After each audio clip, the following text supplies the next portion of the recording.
everyone, to the latest episode of the Potato Revolution podcast. I didn't know if you were going to continue with that sentence or not. That's okay. We'll put the awkward great. moment in there. Yeah, it's great. So we are hosts. My name's Andy, My name's Mog. and we've got another episode for you today. This is it. It's So who's happening. on? I'm on. So am I. Oh, good. And All who's right. on? Yeah, we got guests. Yeah, but who are they? We've just got one guest. Who is he? His name's Mitch. Mitch who? Mitch Alexander. We do. Oh. So Mitch Alexander from... He's one half of lots Satan's of things. finest. Mm. He's also a comedian in his own right, a philosopher of sorts, Yep. and a heavy Lead metal singer of a band. heavy metal vocalist, and male nude model. Yes. That's the bit that I remember most about that, actually. Jesus. Yeah, you'll find out more about that in the interview we'll cut to very shortly. Who else have we got on? Who's playing us out? Oh, look, at the end of the show, we'll have a little bit of music from a band called Death Audio. Yep. I saw these guys, what was it, a month or two ago at the Volterra gig Oh, yeah, that that was on. They were supporting, and I saw these guys, and I was just like, oh my God, these guys are amazing. So I said to them, could we have a track to play on our show? And they said yes. So we're going to play it. That's a good story. It's a good story. What should we do? Should we just play the thing that people listen to? Yeah, let's do the plug. Okay. Have a listen to this. No. All right, listen to it. How are you listening to this? Are you on iTunes? Did you know that through iTunes you can review podcasts and rate individual episodes? Tell us what you think and take a moment to throw us some stars. Pretend you're a ninja. And if you're feeling particularly verbose, write a review. Go on, let us know that you're listening. Maybe you're streaming this from potatorevolution.com. You can find all the latest episodes there. And the links. What, the big cat? Nah, web links. You can click on to find out all about the comedians, bands, artists we feature on the show. That's pretty sweet. No, no. Is that all? Well, we're on Facebook too. What? We totally are. Oh, since when? Look, guys, like the page at www.facebook.com/Potato Revolution to stay on top of all the latest episodes, gigs, reviews, and more.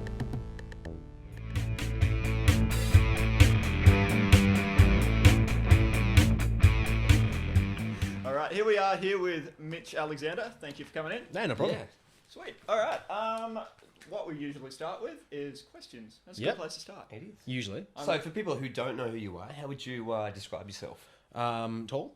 Yeah. Hairy. Done. Yeah. Okay. Comedian. Oh, yeah, I don't know. Metal comedian? Well, you guys are someone else. How would you describe it?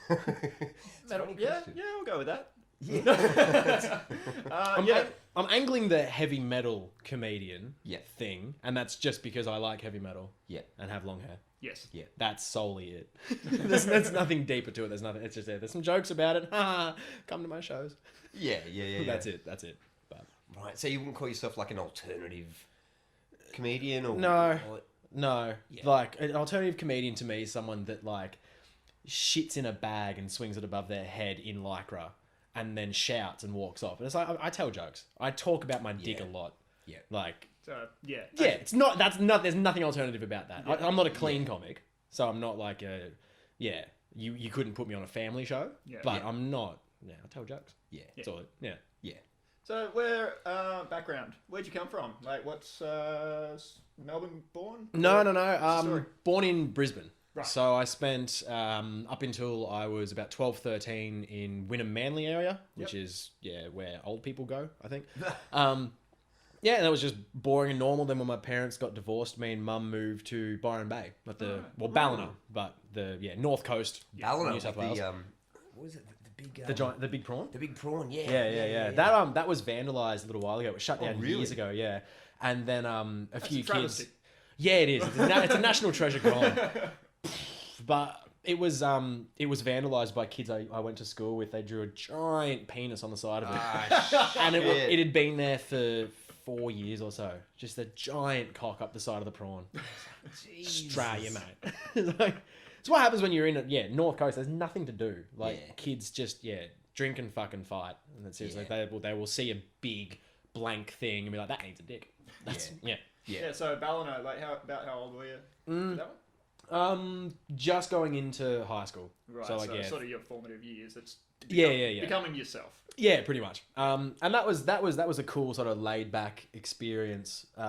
Just because I think staying in the city, I think it would maybe be a bit too hyper or there's a bit too much. But that was a very like relaxed, laid back beach. Like I surfed every day after school and sometimes during school hours, and we all just kind of chilled the fuck out. But it was normal enough. It wasn't hippie-ish. We weren't all in sarongs the whole time. Yeah. But no, that was that was good. I'm glad for that because it gave me a sort of a different outlook, I'm guessing, than if I stayed in the city. And then being into metal, when I started the band through like people I knew through school and whatever, we were always trying to get into the Brisbane metal scene. Right. And then I was just like, well, fuck, I book everything anyway.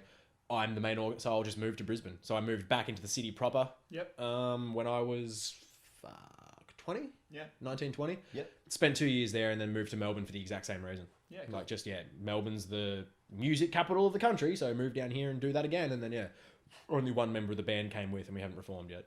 Shit. We've still looking for fucking members. And then that's when sort of comedy spiraled for me, like coming to From Melbourne. right? Yeah, Okay. like I did, because I started doing stand-up gigs just as a fucking thing. I'd like stage time. Yeah. I like being on stage. I like having a microphone. And so while my bands weren't doing enough, I was like, fuck it, I can do that. Piece of piss. I like comedy. I can fucking... Yeah. Honestly, like the thought occurred to me, and a few weeks later, I booked my first show just as a this would be a piece of piss. And I tanked hard. I've never had a bomb that bad since. It was just deathly silence for 5 minutes while people were just like, what the fuck are you talking about? Just overconfident, were you? Yeah, because I was a vocalist in metal bands for so long that the stage presence was fine. And I had a lot of people like that night, like comedians I still know today, saw it and they were like, "Oh, you've got no problem being on stage." Yeah. I was like, "Yeah, but like, do you reckon the jokes?" You're fine on stage, man. That is great stage presence. Hey, I remember I finished my first gig by actually saying, my name's Mitch Alexander, and that was my first and last ever stand-up gig. Because I was just like, I'm going to just fucking focus on bands, because I don't care about it. I just fucking bullshit. Yeah. And then I think it might have just been the maleness, like the competitive, like, no, I'm getting a laugh. Fuck this. I'm doing it until I get one laugh. And then it was like, I'm going to get a laugh for a whole set, and then I'm going to get But it never... It just kept going as a side thing until... Seriously, about a year ago was when I was kind of like, oh, I'm doing stuff with it. Because it was always secondary to bands, and it was always like, third to uni. It was just a fucking thing on the side, and then all of a sudden it was like, oh, if I tried, I might be able to do things with it. So I started trying a bit more. Yeah, for sure. Just a little bit. Not let's not get ahead of ourselves. I'm not actually trying, but definitely more than when I started. Do you remember the first, like when you were getting into metal and stuff? Do you remember the first kind of bands that got you into heavy metal? I remember the exact moment. I was listening to whatever was on, and I liked Backstreet's Back. That was the first single I ever bought by Backstreet Boys, because the drop at the end, the build up into the chorus, I look back now and I'm like, that's heavy. That was the heaviest thing I ever heard, because and it starts, and I was like, I remember like that was what I sort of wanted in music. And I remember it was a 98, and it was sunny day, and I was inside because that's what you did. Yeah. And I was with a friend called Tom, and we were watching video hits in the sun, and Freak on a Leash by Korn came on. And it blew my fucking mind apart. And I spent the rest of the day not listening to him, just replaying the song over and over, and I couldn't get it out of my head. And it took me like, because that was like before Google and shit. Like before, at least I had it. And I spent so long trying to track it down. And I remember for about a month afterwards, I would watch video hits Saturday and Sunday from start to finish. Just for that. And it never came on. Oh, man. Never saw it. I didn't see that I know film the clip. pain, man. Like growing up in a small country town, New South Wales, I remember buying the single of Freak on a Leash because I couldn't afford the album. Yeah. And it was just on this cassette, on like Walkman. Discman over and over and over and over. It was one of those sort of like, I have to have it. I have to know what it is. I have to. And then I finally found it, and I found out who it was, and that was the first CD I got. Yeah. And I remember, I had it for like 2 weeks, and then my dad, I was listening to it one day, and he saw the parental advisory sticker, and it almost started a fight. Like, I don't think you should be listening to this. I'm not sure if this is it. And I was like, I've had it for like a fortnight now. I'm already influenced by Dad. There's no going back now. Exactly. And so that started it, and then I started getting magazines with them on it, and then I found bands through that, and then Yeah, and then it just exploded. I remember, about a year later, I made him buy me a CD that had an R18 sticker on the front. It was Slipknot and System co-headlining a tour. It was a live CD. Oh right. And I just remember that he had to get, and he begrudgingly was just like, fine. And it sort of went from there. Yeah. Yeah. So obviously, like, so you and I have got we've both got heavily religious backgrounds. Was your father very religious? Not at all. I Neither. was gonna say he bought you an album. Yeah, with no, that on, That wouldn't have happened. Well, he told me a story once. I don't know how true it is. Whatever. But just he was 15 and he was at church and a homeless guy came into the church and something happened. He asked for whatever, and the priest or whoever, I'm not sure what denomination. Yeah, preacher. Yeah. Hey, Testify.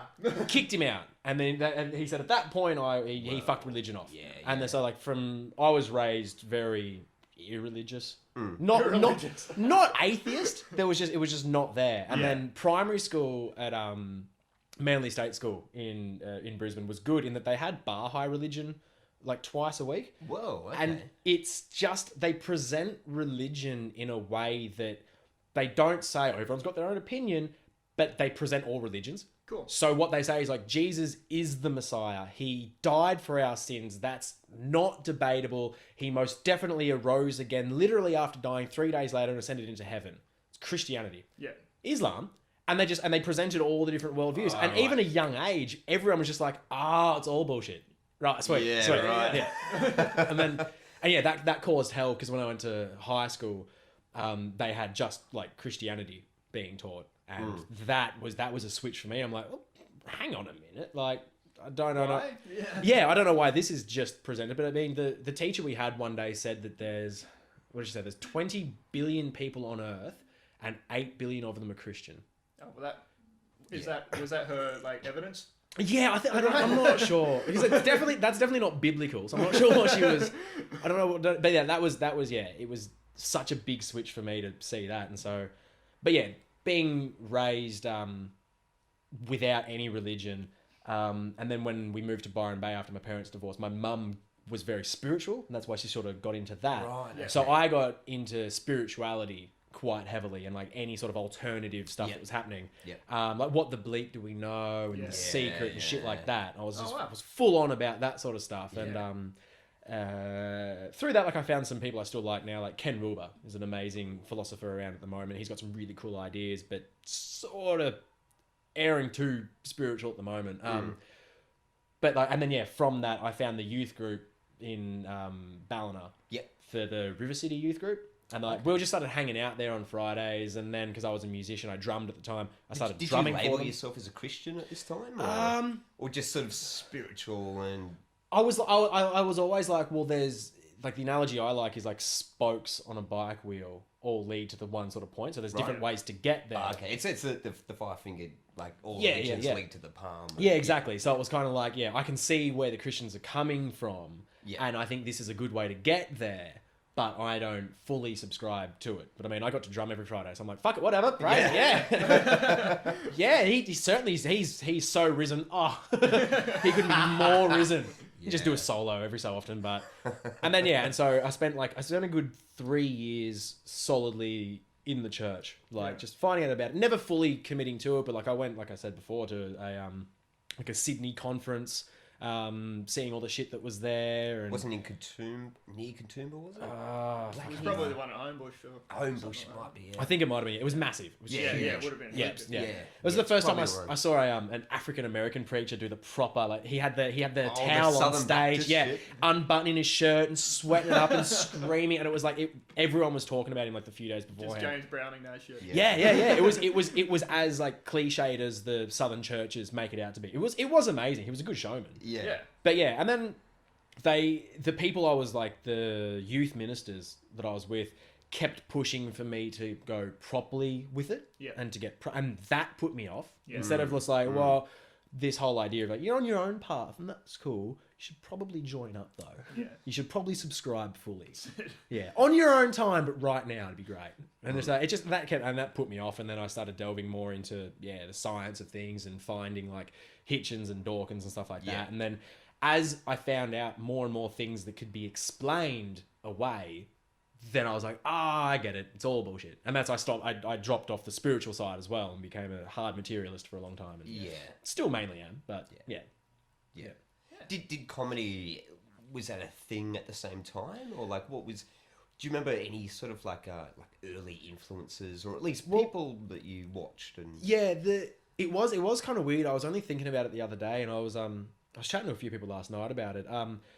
The thing, I don't know if you guys did as well, but when you're really young, you just memorize like stand-up routines you see on TV and repeat for your family when you're like 5 and 4. Yeah. And you just do the bits you think are funny. I totally forgot I did that, but the biggest one I can remember doing, I did it for years, was Ed Burns. I think is his name. He's got the bit about yeah. And he's got the bit about like wives or like women being angry, and they've got so the kicker line is like, now I've got to do things that never had to be done before. Now I've got to do them in a pissed off way. Oh, I'm going to go over here, stomp, bloody stomp. And I remember doing that when I was like 5 to my mum and dad, who were probably just like, great. That is so funny. Because I fucking hate precocious kids now. And looking back, it's like I probably was one of those dirty little cunts. Just fucking, but yeah, I used to do that. Then it dropped away again. And then when I was 17 or so, the drummer in my band showed me Bill Hicks. Yeah. And that didn't even click that was stand-up. Was that through a Tool sort of... No, he had the DVDs. Yeah, he probably got into him, now I think about it, through Tool, because he was a massive Tool fan. Yeah. But he had his DVD that had It's Just a Ride and 2 of his live shows. Right, yep. And he showed me that, and I fucking loved Bill Hicks. And I still do. I think he's great. But watching that and like, he's got a point. He's saying things, and I still agree. It's 20 years old. We're still doing the same things. Why? Like, that was just this amazing thing, and it only clicked a little while later that he's doing stand-up comedy, and that's awesome. And then I also found around the same time, like Dylan Moran, who's still one of my favourites. Sure. Ricky Gervais, first 2 I loved. And that was when it started to become like I was watching DVDs every day and rewatching and loving it and not getting over it. And then even from like the when I first found Bill Hicks, was introduced to Bill Hicks, it was still probably like 2-3 years before I even thought about doing stand-up, because it was I identified as like a vocalist, and I'm a vocalist now in a metal band, and I do that, and stand-up's cool, but I'm not going to do it. I'm a vocalist. I'm in bands, and then it was sort of like could probably give it a shot. And then it just turned into getting in touch with open mic groups and doing it. Yeah. So that was in Melbourne where you first started? No. I did 2 in Brisbane. Oh, right. I did the year I moved to Melbourne was totally fucked. It was my worst year on record without doubt, but still had like the move to Melbourne planned. I was going to do it, and so I was like, well, before I move, I definitely want to do stand-up at least once. So there was a venue in Brisbane called The Bank, which the sit-down comedy club run. Fucking great group of people. I fucking love them. They've always been really good to me, but got in touch with them and just asked me, I want an open mic spot, and they put me on there, and it died in the arse. And then I think it was about 2 months later, again, before I moved, I was like, I want to do it again. I want to do it one more time, and just to get a laugh. And then, when I came to Melbourne, I spent a lot of time looking for bands to join and things to do. But always in the back of my mind, there was, you should check out some open mic nights and see what you can sort of do. And then, when I got down here, I was like, there's fucking 40 different nights I could do. So, all right, sweet, I'll book one. And then, sort of spiraled from that. And went from there, Yeah. How'd you get involved with Jackson for Satan's Finest? That's the first time I actually ever saw you as well. Yeah, right. Yeah. Well, that was, I was filling in for a band called Elysium, and I was just doing a gig for them because their vocalist left at like the drop of a hat. He was just like, I gotta do a thing. And so they asked me to fill in, and at that gig, he was there drunk, and I was drunk, and then we vaguely knew each other, I think only because we both have extraordinary hair. So the ex-lead singer was there? He wasn't there. Oh, no, Jackson was there. Jackson. Right. Okay. Yeah. Well, the weird thing was, the vocalist was there, so I don't know why he just didn't do the gig. Oh, my God. Yeah, but, and he was... And it did make me feel kind of cool, because people were like, that was like easily one of the best gigs of them I've seen. And I was just like, yes! I'm just going to put that down to Mitch. But Jackson was there as well, seeing the headliner, because we were supporting Near Blue the Scars.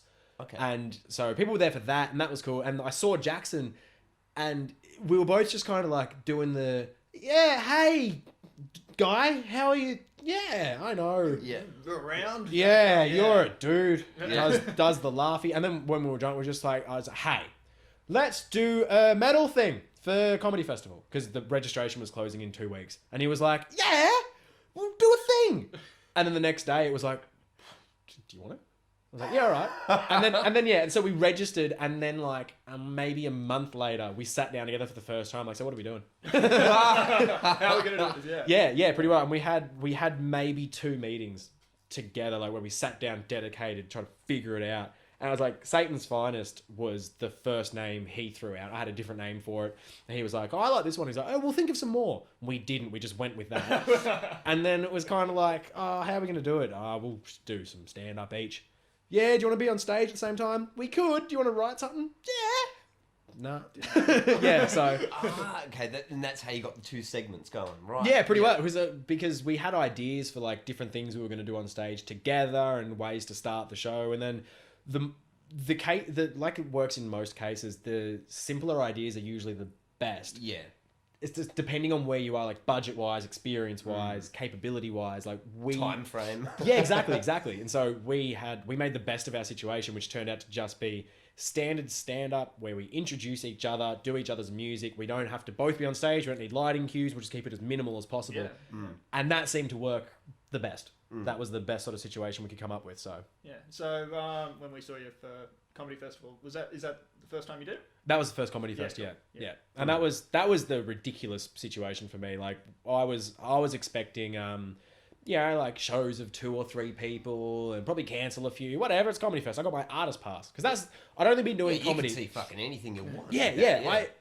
I've been doing comedy for about a year, give or take, when I was like, yeah, I'll do a show. My main motivation was getting the artist pass because I could see shit. And just being part of the festival. I wasn't like, I'm going to start my career. I'm going to get the name out and make some money. It was like, no. It's not going to happen. Yeah. I will register, cancel every show and just go see some shit. It's probably cheaper to do it that way than actually absolutely. go to every show. Yeah. But what was awesome was that it paid off and it worked really well. We didn't cancel a show. We had double digits at, like, I think our smallest number was 12 or 13 people. And that's still sweet. Yeah, that was amazing considering like some people just bottom out and we got super fucking lucky with it. We sold out some nights. It was just, angling to the metal crowd was really fucking cool because they seemed to want that. There was a hole for it. So I remember a lot of people just said to us, because we were hanging around the venue chatting, there was not even a backstage. We were just sort of there and then we were suddenly on stage. We were like, you have to stop talking now, it's my time.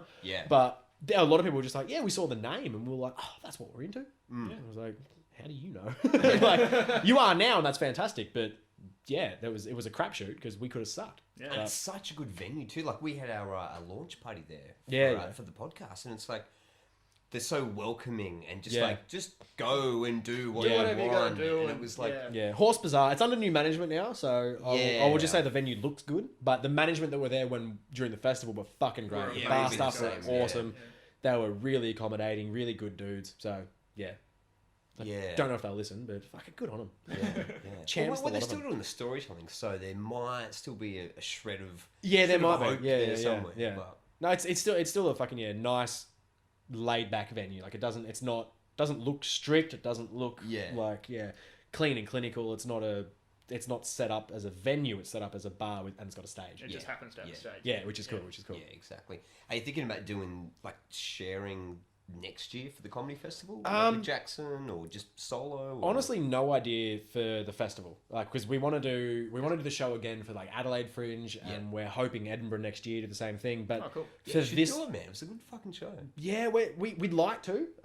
It's just cost getting over there. Yeah. But for this Melbourne festival, I don't think we want to do the same show.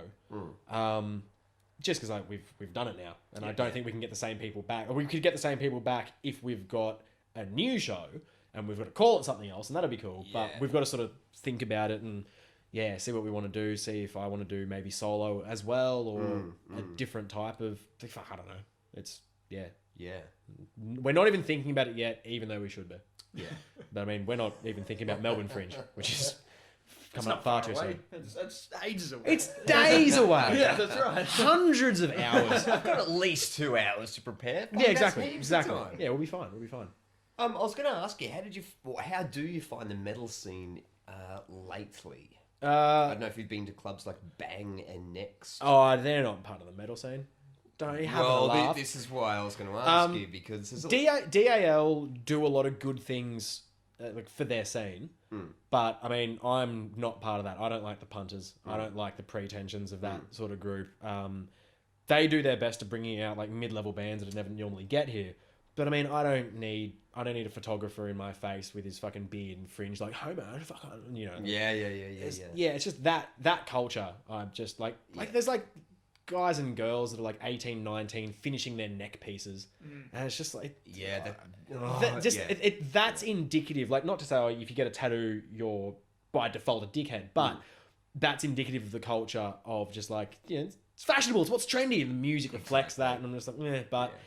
In terms of metal itself, it was more the music I was curious about, because like there's a mate of mine. I don't know if you heard of a band called Dream on Dreamer. Yeah. Right. So their drummer used to drum in a band. Really good friends of mine, Electric Dynamite. Aaron, right? Okay. Yeah. He drummed for them ages and ages ago.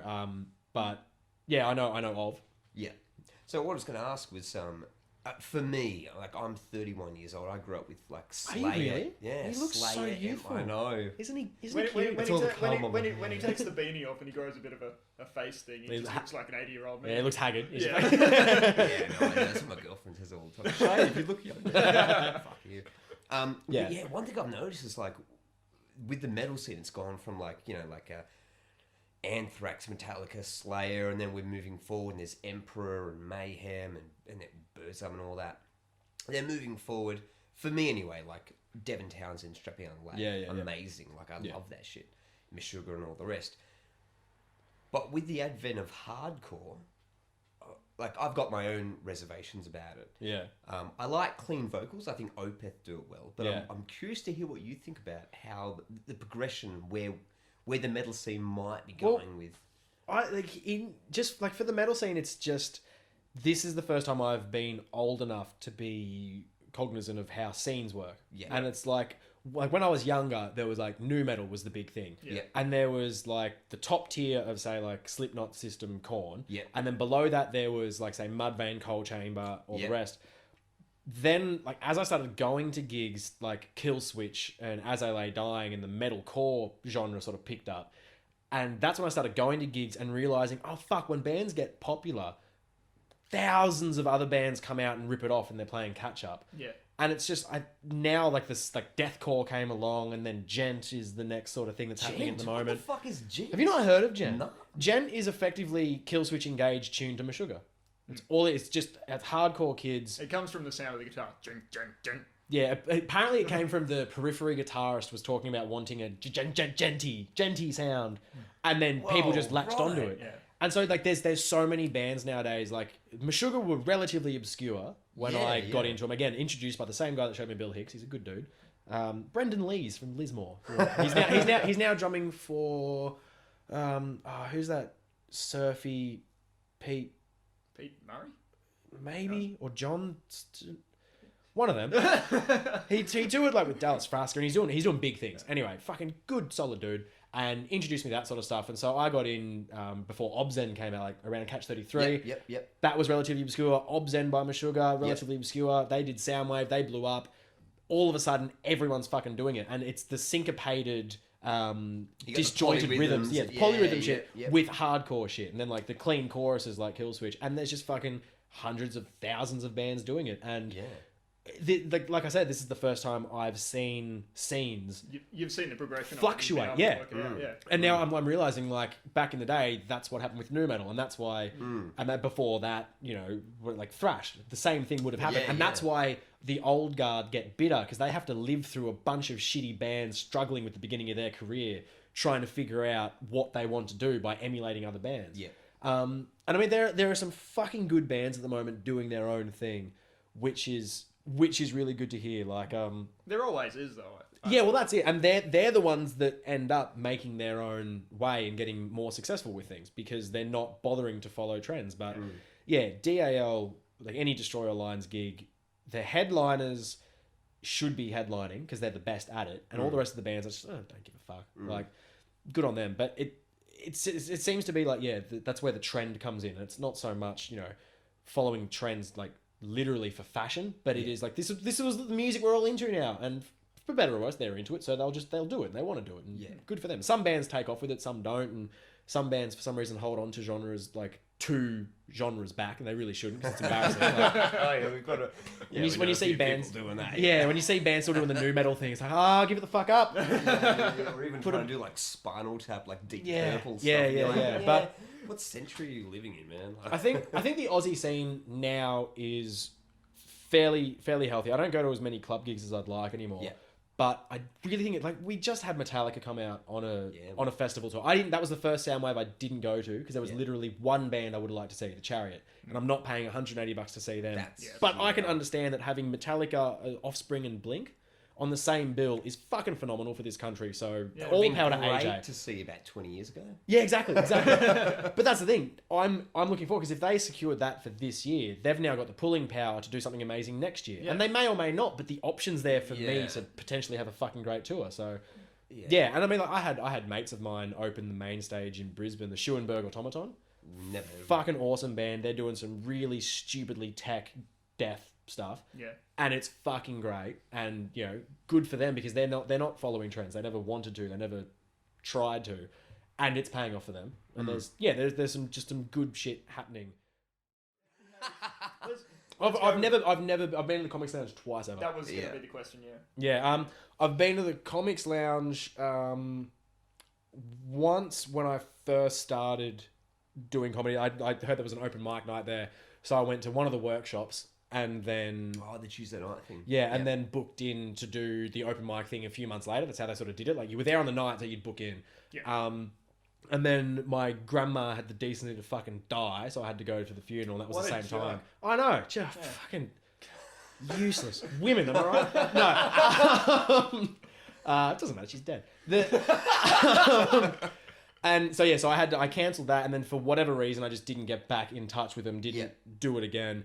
And then I actually only went there the other night. I went in and saw a Saturday night gig and saw a club gig because I've started making inroads, I guess, with those sort of gigs in in Brisbane. Sit Down Comedy Club, really good to me. Gave me the opening spot at their equivalent. That was really cool. I'm looking to get into those types of gigs because after I did one, I was like, fuck, it's a different crowd. It's a different feeling. It's a different thing altogether. And it feels like starting comedy again. And I've got now a year or two of experience of I can do this, I can work at this, I can get better. So I don't have the crushing. I'm never doing this again because I don't get it. But it felt like that while I was on stage. Yeah. Like, I don't get this. I'm floundering. I don't even know how to save myself. I'm like at my own shows or at open mic gigs or wherever else, I can save myself. But right now I'm totally fucked and I don't get it.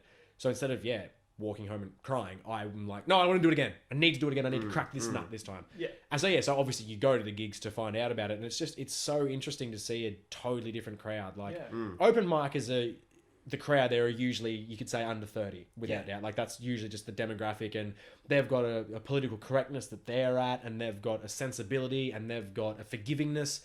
They're more willing to listen to you. You can build a mood in 5 minutes there. Club gigs, you got to put the jokes. Yeah, it's parents with adult kids. They're there for a night. They've also got a meal. That's their night out. They want a joke. Tell us a joke, cunt. Where's your joke? Yeah. Oh, here's a joke. Next one. I'm not laughing. Yeah. I'm like, there it is. Hey, next one. And it's this tension of just constant. Like, the headliner obviously gets a bit more leeway with them. Absolutely. But even then, the people at the back are fucking laughing about something else. They're not really listening because it's just a show. Yeah. They're pissed. They've got their own sort of thing. It's a totally different vibe. I fucking love it. It's exciting. Yeah. Because I didn't think it was like that, because you hear a lot about Justin Hamilton, who's a fucking fountain of knowledge. He's an amazing man. I love that dude. I've spoken to him twice ever, and I'm still just like, oh, you're great. But his podcast is great for little tidbits of knowledge and stuff. And they always, he talks about the difference between, you've got a show, and then I'll take some of it to a club gig and I can do it there. And then talks Will Anderson says the same sort of thing. I can do a bit, and I've only now experienced that. No, you can't do a show at a club gig. it's jokes. They're about jokes. It seems, I don't fucking know. I'm still just starting at that, that scene, but it's like, it is definitely different, and I'm enjoying that sort of vibe. Because you've got to reevaluate. You can't suddenly I've got a grand point. It's like, fuck off! It's a new challenge as well. Yeah. And it keeps you on your toes. Yeah, exactly. I was going to say, is there anything you want to plug? So how do people contact you if they want to follow you or whatever? I've got a Twitter which I don't usually use, which is _Philosophica. Cool. We'll put the links up. Yep. Yeah, sweet. Yep. And then Facebook, do you mind people? Yeah, no, I usually sort of go like, do not add. No, I mean, I'm Facebook. not gonna. I may do a page you can like, because that seems to be maybe something that people take more seriously, like I think they promoters can follow and stuff. you now. There's something that's Well, that's the thing. I up where you wasn't can going to follow. bother doing that, because I've got last time I checked, it was a fair few people just following me, which I thought was weird. Like On Facebook, you yeah, mean? like more than 3. So I was like, that's weird. Like I think friends of friends just kind of go, oh, I'll subscribe. It is weird, isn't it? So without adding you as a friend, I've got like 40 or so. I'm just like, that's weird. I think this is an incubation thing for Facebook. I'm sure this will get better as time goes on. But I mean, I may do a like page, but I don't really give a fuck. I mean, if I need a website, that'll be a thing that like people won't really look at. That'll be promoters or booking agents will use the website, and that's whatever. But if they want to add me on Facebook, Mitch Alexander, I'm there. Sweet. Put the links The up. Satan's Finest page, you'll be running that for the for the foreseeable future. We'll That's got things like that. So Satan's Finest at a festival somewhere around the country. If you see, we're doing Brisbane Fringe, Melbourne Fringe, hopefully a few different countries, states, and maybe Edinburgh. So if you see Satan's Finest, come along. So hoot and holler. And we can recommend it. Like we went and saw the show. Yeah, for whatever that's worth. That's Oh, fuck you!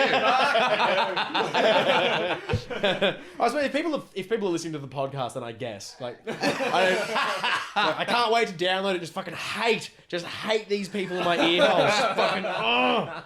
These cunts think they are just talking, asking questions. Oh my god, for free!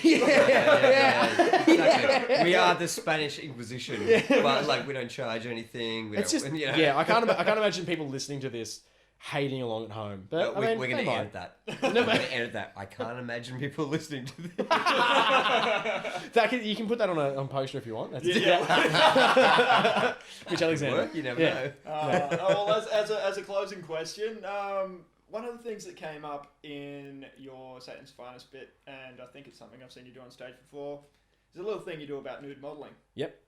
How did you come across the idea that I'm going to get up and do the nude modelling thing? Was it a lack of funds, or was it an exhibitionist thing? Was it? My mum did it. All right. And then... Please tell me she wasn't the one behind an easel with a no. It was charcoal. she modelled. And she knew the women that did it.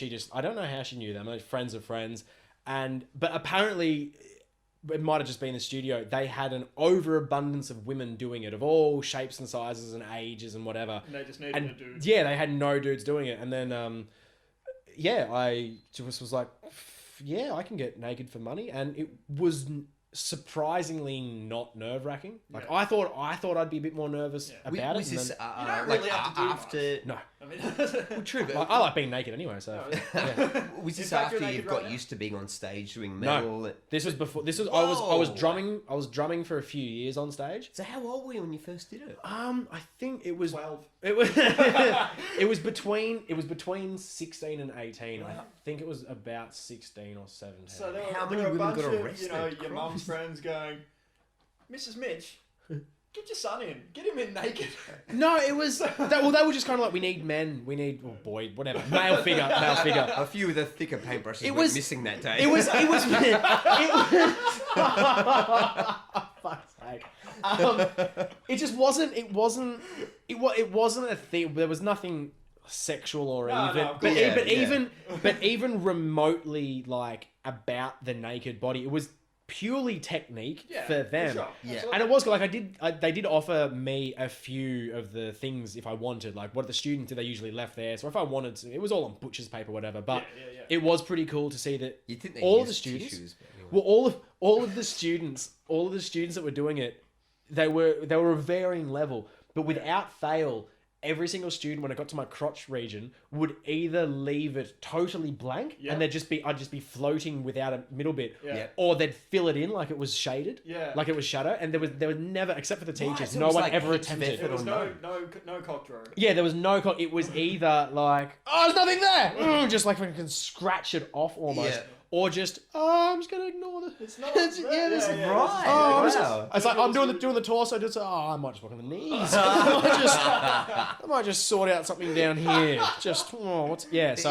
that was magical. That was kind of weird, but yeah. I mean, I enjoy being naked. And I got paid for it, so I've been looking for more. That's right. I've been looking for more places to do it because, as an interesting side note, I was for a little while emceeing a gig at Club Voltaire in North Melbourne. Errol Street. Yeah. And one of the nights was a nude modelling interpretive dance night where an electronic band would come up with like ad hoc music pieces. Like the guy would have his laptop and musicians would jam around what he was doing and he'd edit on the fly. Right.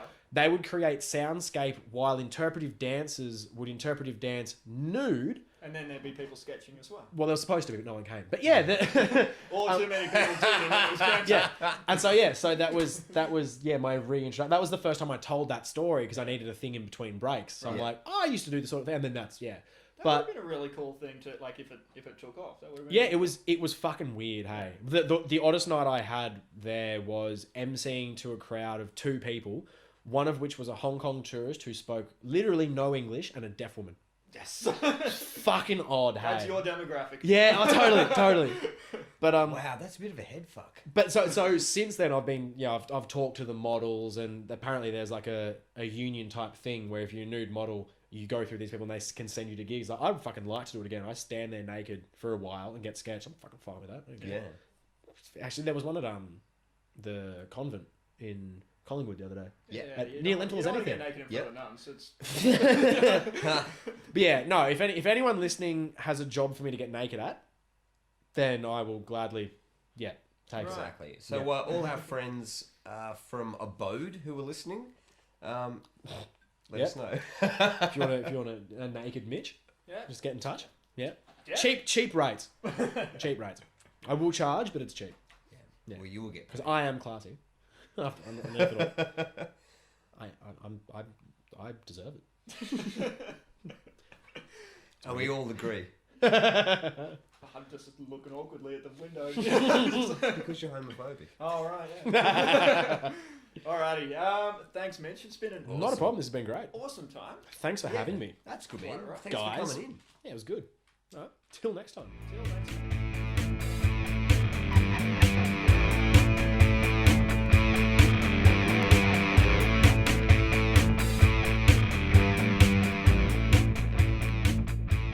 Cool. That was Mitch Alexander. So if you want to catch him with the Fringe Festival, with Jackson. Can I say a word? Yeah, go. Jackson.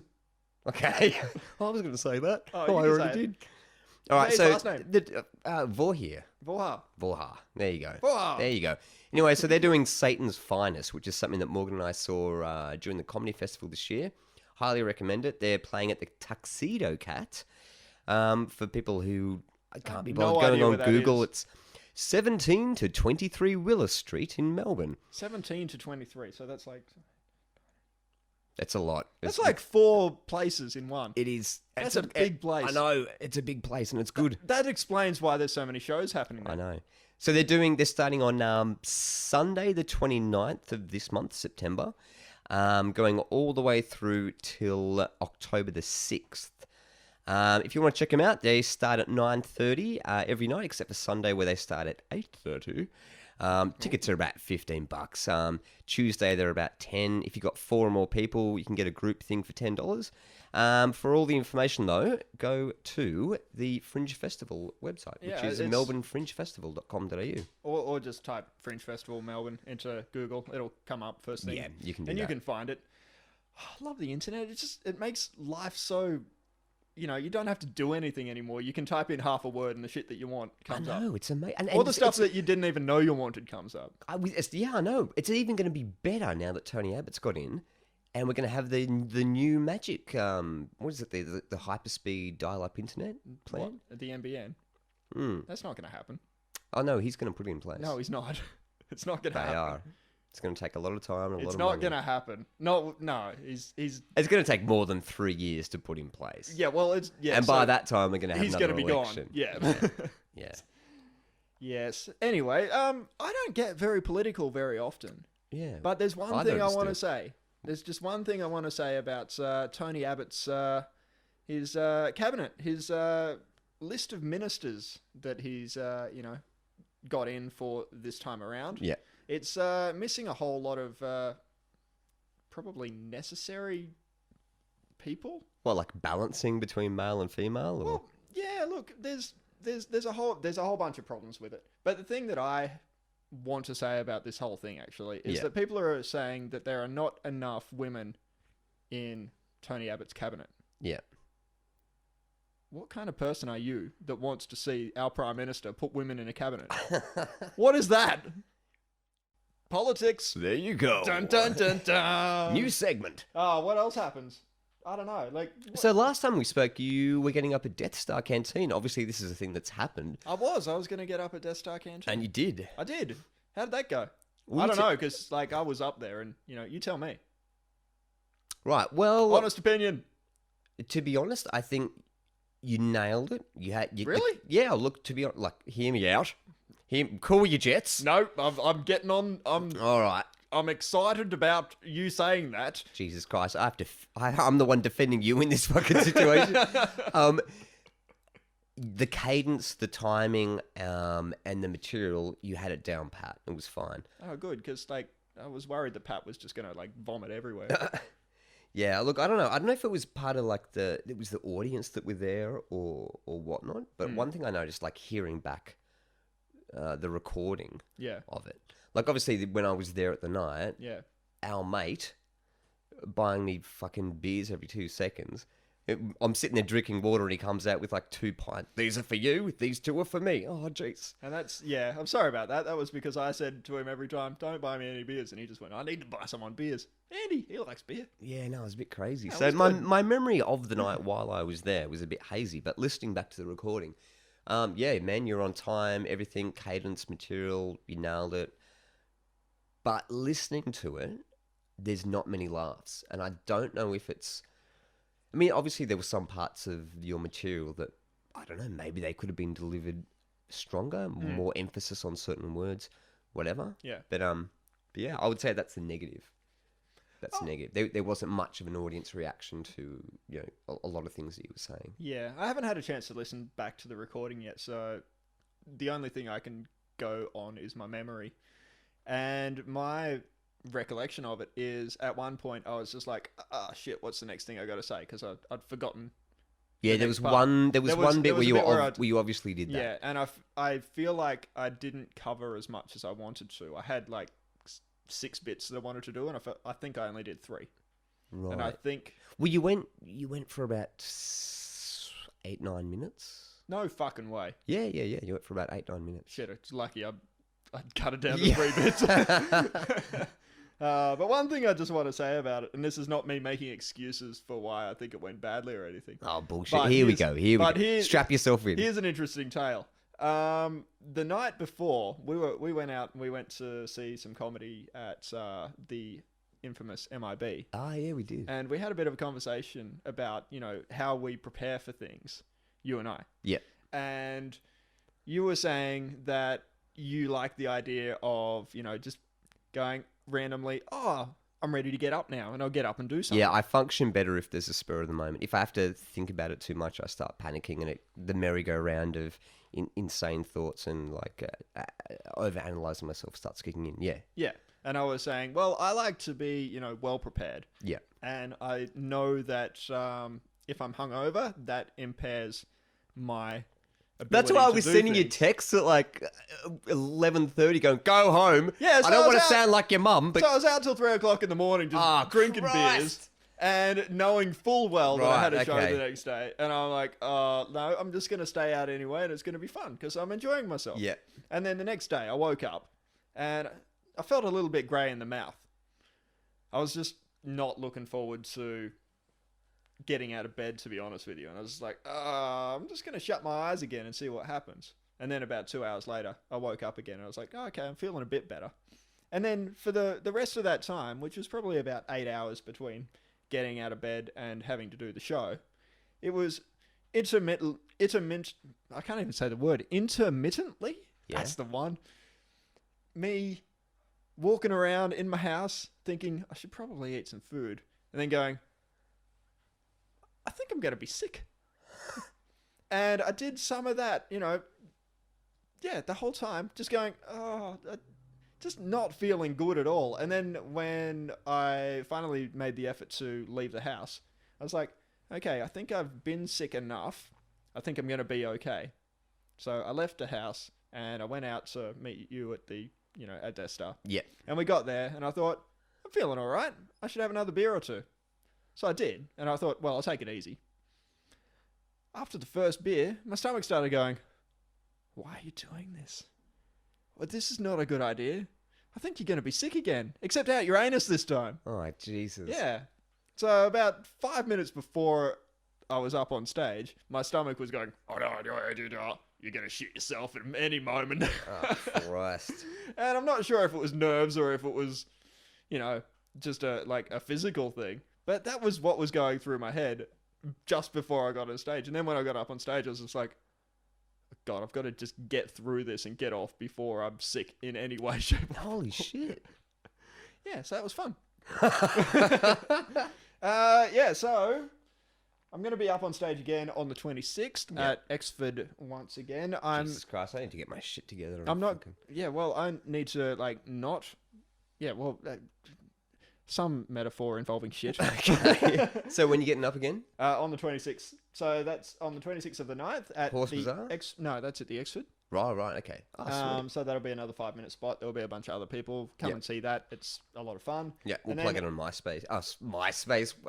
I live in 2001. What the hell? Yeah, we'll plug it on Facebook and the blog and whatnot. Yeah, and the following week, on the 1st of the 10th, there'll be a storytelling thing sweet. Okay, at, cool. Horse Bazaar. Yeah. And it will be the theme of revenge.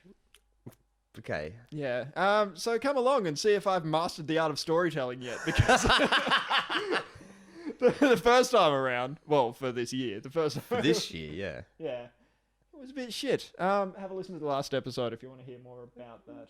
Yeah. That's enough from us, I reckon. Yeah. We should just wrap it up there. Yeah, we should wrap it up. Thanks for listening, guys. As again, check out the links. Yeah. Go to Facebook, all the rest. Yeah, it's you know it. You heard the thing. It's all good. To play us out, we've got a track from a band called Death Audio. This is it's titled Black Rose. Enjoy. See you later. No, I mean bye. Let's leave now. One last song with a strength to carry on. Tonight we burn it down. You think you control this? You can't control yourself. All of us apparitions are raising hell. For all those dreams are becoming heroes. Tonight we burn them down.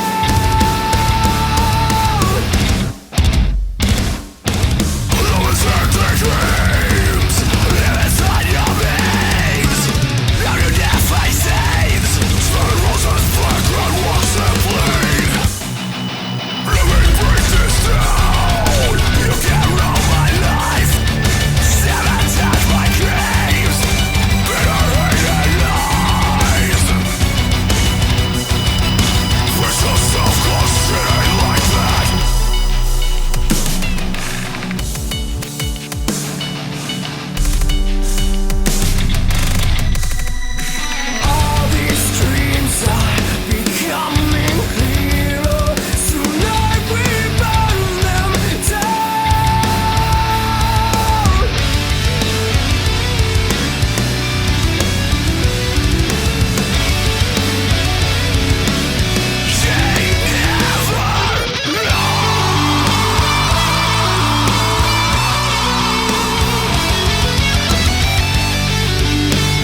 you got a bar? A bar? It's very sticky. A black sheep? I've been trying to clean it for the last 2 weeks. What are you talking Not about? even rubbing alcohol gets it clean. I don't know what you're talking about right now. It's not really a bar. It's more of a bench in my kitchen. It's a bench in your kitchen and you call it a bar. Mm. Why do you call it a bar? Because the fridge is like got minimal food and maximum alcohol.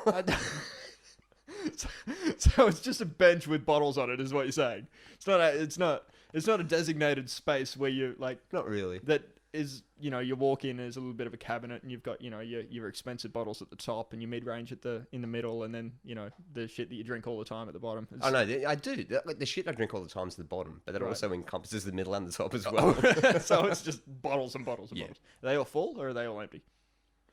Empty now, Okay. except the fridge. Oh, what's in the fridge? Some Maltesers and I think 2 bottles of beer. That's an exciting evening you've got planned. I know.